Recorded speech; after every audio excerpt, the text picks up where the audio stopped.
Welcome to face master கம்மி ஆரத்தி பார்க்க போகிறோம்னா அதிமுகவில் பொறுத்த வரைக்கும் பார்த்திங்கன்னா எடப்பாடி பழனிசாமிக்கு குடைச்சல் கொடுக்குற ஒரு நபர்னா நம்மளுக்கு தெரியும்.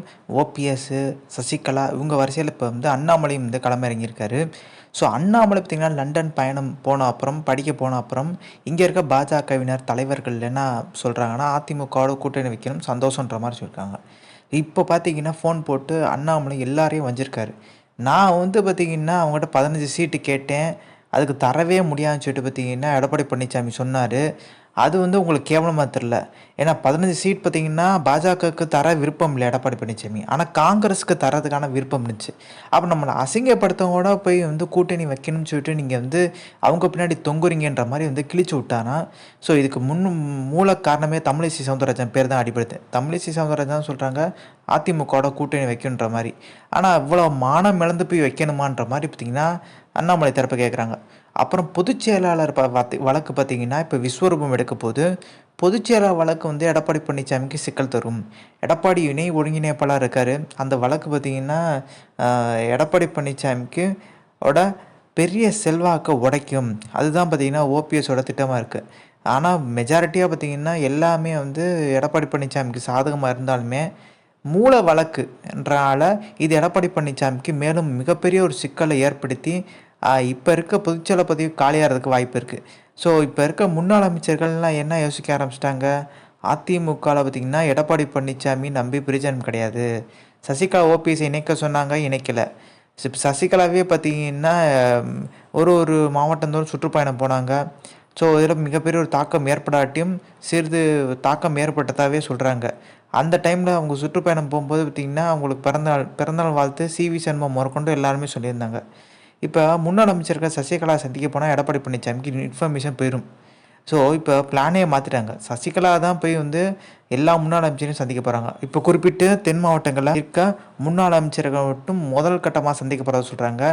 ஸோ ஆர்பி உதயகுமார், விவி ராஜஞ்சலப்பா தவிர்த்து எல்லாரையும் சந்திப்பு நடக்கிறது உறுதிட்டாங்க.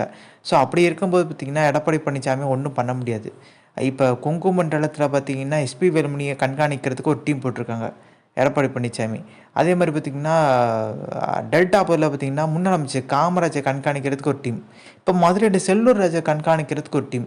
செல்லூர் ராஜு மிகப்பெரிய அதிருப்தியில் இருக்கார். முக்கியமான காரணம் தன்னோட மாவட்ட செயலாளர் பறித்து வந்து டாக்டர் சரவணனுக்கு கொடுக்கணும்னு சொல்லிட்டு ஆர்பி உதயகுமார் போடுற திட்டம். ஸோ அது வந்து பார்த்திங்கன்னா வெளியே வர ஆரம்பிச்சிருச்சு. அதனாலவே பார்த்திங்கன்னா செல்லூர் ராஜு வந்து தன்னோட பதவியை காப்பாற்றிக்கிறதுக்கு இல்லை டம்மி பதவி அமைப்பு செயலாளர்ன்ற பதவியை அனுப்பிச்சுட்ருவாங்க. அது ஏற்றுக்கிறதுக்கான வாய்ப்பு இல்லை. அதுக்கு பார்த்திங்கன்னா அரசியல் விட்டு ஓய்வு பெற்று அப்படியே அமெரிக்காவில் அவங்க பொண்ணோட செட்டில் ஆகிறதுக்கு வாய்ப்பு இருக்குது. ஸோ இப்போ சசிகலாவும் பார்த்திங்கன்னா தீவிர அரசியலில் வந்துட்டாங்க. பெரிய லெவலில் பார்த்திங்கன்னா காய் நகர்த்திட்டே இருக்காங்க. செல்லூர் ராஜு சசிகலா பக்கம் போகிறதுக்கான வாய்ப்பு அதிகம்ன்ற மாதிரி ஒரு விஷயம் வெளியாகிட்டு இருந்துச்சு. பட் இது வந்து முற்றிலும் வந்து மறுத்தாலுமே சசிகலா வந்து அவங்க எடப்பாடி பழனிசாமி அணி இருக்க பாதி பேர் சசிகலா பக்கம் போகிறதுக்கான வாய்ப்பு இருக்குது. உதாரணத்துக்கு வந்து எம்ஜிஆர் இருந்த காலகட்டத்திலே பார்த்திங்கன்னா டிஎஸ் சோமசுந்தரம் சொல்லிட்டு இருந்தார். அவர் எம்ஜிஆர் மேலே அதிருப்தியாகி பார்த்திங்கன்னா கட்சியை விட்டு விலகி போனார். அப்போ பார்த்திங்கன்னா நம்மளுக்கு தெரியும் கவுன்சில் உள்ளாட்சி தேர்தல் வந்துச்சு. மிகப்பெரிய தோல்வி அதிமுக. எம்ஜிஆர் அதிர்ச்சி ஆகிட்டார். என்னப்பா நம்ம தோல்வி அடைஞ்சிருக்கோம், இதனால காரணம் நம்ம டிசிஎஸ் போயிட்டார், சோமசுந்தரம் போயிட்டார், அதனால தான் தோல்வின்ற மாதிரி சொன்ன உடனே டிசிஎஸ் சோமசுந்தரம் குளிச்சுட்ருக்காரு. குளிச்சுட்டு இருக்கும்போதே பார்த்திங்கன்னா எம்ஜிஆர் காலங்காலத்தில் போய் அவர் அப்படியே குளிச்சுட்டு அவர் வீட்டில் சாப்பிட்டு அப்படியே கட்சி அலுவலகத்துக்கு கூப்பிட்டு வந்துட்டார், இணைச்சிக்கிட்டார். ஏன்னா வந்து தோல்வி இன்னும் வரவே கூடாதுன்னு சொல்லிட்டு. ஸோ தன்னை எதிர்த்து போனவங்கள கூட திருப்பி கூட்டிகிட்டு வந்து பார்த்திங்கன்னா எம்ஜிஆரை உட்கார வச்சார். ஜெயலலிதா கூட அப்படி தான். ஸோ நல்லா கவனித்து பார்த்தா காளிமுத்துவும் பார்த்திங்கன்னா ஜெயலலிதாவோட கடுமையாக விமர்சனம் பண்ணி போனார். பிற்காலத்தில் வந்து இணைச்சிக்கிட்டாங்க. ஸோ நம்மளுக்கு திரும்பி மனோஜ் பாண்டியன் அப்பா பிஹெச் பாண்டியனும் அப்படி தான் எதிர்த்தார், திருப்பி பின்னாடி இணைச்சிக்கிட்டார். எடப்பாடி பழனிசாமியை ஓபிஎஸ் சசிகலா எதிர்த்தாங்கன்னு சொல்லிட்டு எடப்பாடியே வச்சுக்கலாம், அப்படியே அந்த டோன்லேயே வச்சுக்கலாம். ஆனால் அவங்க எதிர்க்கலை, எடப்பாடி தான் வந்து தூக்குனார் கட்சி விட்டு. ஸோ அப்படி இருக்கும் பட்சத்தில் வந்து அவங்கள இணைச்சிக்கணும்ல இந்த நாடாளுமன்ற தேர்தல் தோல்விக்கு அப்புறம். ஏன்னா எம்ஜிஆர், ஜெயலலிதா ஒரு 4-5 பேர் இணைச்சாங்க. நான் இப்போ பேர் சொன்னேன்ல, அவங்கள குறுகிய காலகட்டத்தில் ஒரு தோல்வியப்பே இணைச்சிட்டாங்க, கட்சி வந்து மோசமாகிடக்கூடாதுன்னு சொல்கிறக்காண்டி. ஆனால் எடப்பாடி பழனிசாமி 10 எலெக்ஷன் வந்து முடிச்சிருச்சு. இன்னும் இணைப்புக்கான ஒரு சாத்தியமான ஒரு விஷயம் பார்த்திங்கன்னா நடக்கவே இல்லை. இது மிகப்பெரிய லெவலில் பார்த்திங்கன்னா அதிமுக தொண்டர்களுக்கு அதிர்ச்சி கொடுத்துருக்கு. கேட்டால் நான் சேவல் சின்னத்தில் ஜெயிச்சேன்னு சொல்லிட்டு. சேவல் சின்னத்தில் ஜெயிச்சிங்க, அன்றைக்கி அம்மா இருந்தாங்க ஜெயிச்சிங்க, இன்றைக்கி யார் இருக்கா அப்படின்ற ஒரு கேள்வி இருக்குது. ஸோ இப்போ நம்மளுக்கு தெரியும் கொங்கு மண்டலத்தில் பார்த்தீங்கன்னா எடப்பாடி பழனிசாமி எனக்கு செல்வாக்கு இருக்குது இந்த சட்டமன்ற தேர்தலை வச்சு வந்து ஒரு கணக்கு போடுறாரு. சட்டமன்ற தேர்தலில் நம்ம தெரியும் பிஜேபியெல்லாம் வந்து கூட்டணிக்குள்ளே இருந்தாங்க. பாமகலாம் கூட்டணியில் இருந்தாங்க. அதனால கூட ஜெயிச்சிருக்கலாம். அத விட்டுட்டு பார்த்தீங்கன்னா, எனக்கு கொங்கு மண்டலம் அதிக செல்வாக்கு இருக்கு. அங்க கொங்கு மண்டலம் ஒரே ஒரு எம்எல்ஏ தான் திமுககாரர். ராஜேந்திரன் சொல்றாரு.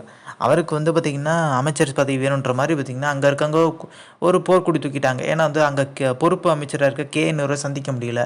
எங்களுக்கு ஒரு அமைச்சர் இருந்தா நல்லதுன்ற மாரி அவங்க கொடுக்க, அங்க ராஜேந்திரன் அமைச்சரா வந்துட்டாருன்னா, கொங்கு மண்டலமே நெருக்கடிக்கு உள்ளாயிரும். இன்னொன்னு விஷயம் சொல்லப்போனா செந்தில் பாலாஜி வெளியே வந்தாலே கொங்கு மண்டலம் அவர் கையிலன்றாங்க. ஸோ செந்தில் பாலாஜிக்காண்டி தான் பார்த்திங்கன்னா துணை முதல்வர் பதவியை வந்து இன்னும் ஏற்காம உதய ஸ்டாலின் இருக்கதா தகவல் வெளியாயிருக்கு. ஸோ இதெல்லாம் கணக்கு வச்சு பார்க்கும்போது வந்து எடப்பாடி பழனிசாமிக்கு அடுத்த எலெக்ஷன் மிகப்பெரிய லெவலில் பார்த்திங்கன்னா நெருக்கடி தரும். ஏன்னா 2026 எதிரான நெருக்கடி தரும் பார்த்திங்கன்னா கவுன்சிலர் எலெக்ஷன் ஏற்கனவே தோல்வி. அப்புறம் நாடாளுமன்ற தேர்தல் பார்த்திங்கன்னா செல்வ கணபதியை நிற்க வச்சாங்க. மிகப்பெரிய லெவலில் வெற்றி. அதிமுக ஓட்டு சேர்த்து விழுந்துச்சு. இதெல்லாம் வச்சு கணக்கை வச்சு பார்க்கும்போது எடப்பாடி பழனிசாமி 2026 சட்டமன்ற தேர்தலுக்கு போராடுற ஒரு சூழ்நிலை உருவாயிருன்றாங்க. இப்போ ஓபிஎஸ் சத்தன்லாம் பார்த்திங்கன்னா தன்னோட சொந்த தொகுதியில் பார்த்திங்கன்னா நிற்கிற இடத்த வந்து தயார் நிலையில் இருக்கார். ஸோ எப்படி ஜெயிக்கணும், என்னென்ன மாதிரி விஷயங்களை பார்த்திங்கன்னா எடுத்துரைக்கணுன்ற மாதிரி இப்போயே பிளான் போட ஆரம்பிச்சிட்டாரு.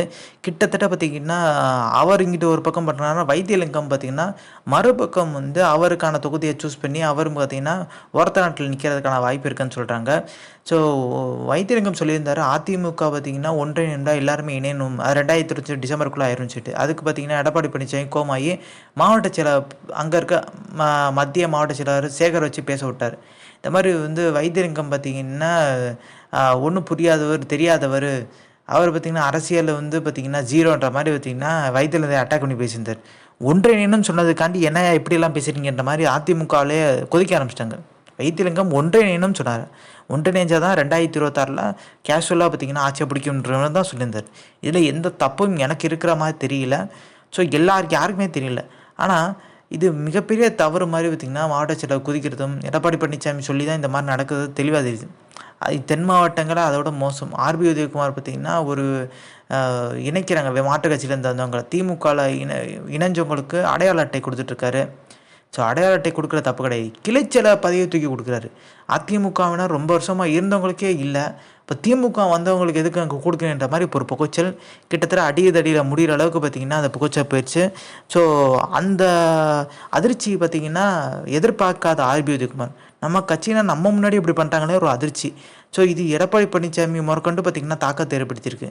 இன்னைய உசிலம்பட்டியில் பார்த்திங்கன்னா இப்போ நிறைய பேர் வந்து ஓபிஎஸ் அன்னைக்கு போக ஆரம்பிச்சிட்டாங்க. ஐயப்பன் எம்எல்ஏ இருக்கார்ல, இப்போ ஓபிஎஸ் அணிலாம் இருக்கார், அவர் பக்கம் படிப்படியாக போக ஆரம்பிச்சிட்டாங்க. இது எடப்பாடி பழனிசாமிக்கு மேலும் சிக்கலை தர ஆரம்பிச்சிருச்சுன்றாங்க. ஸோ இந்த இன்ஃபர்மேஷன் பிடிச்சா like share subscribe. Thanks for வாட்சிங் திஸ்.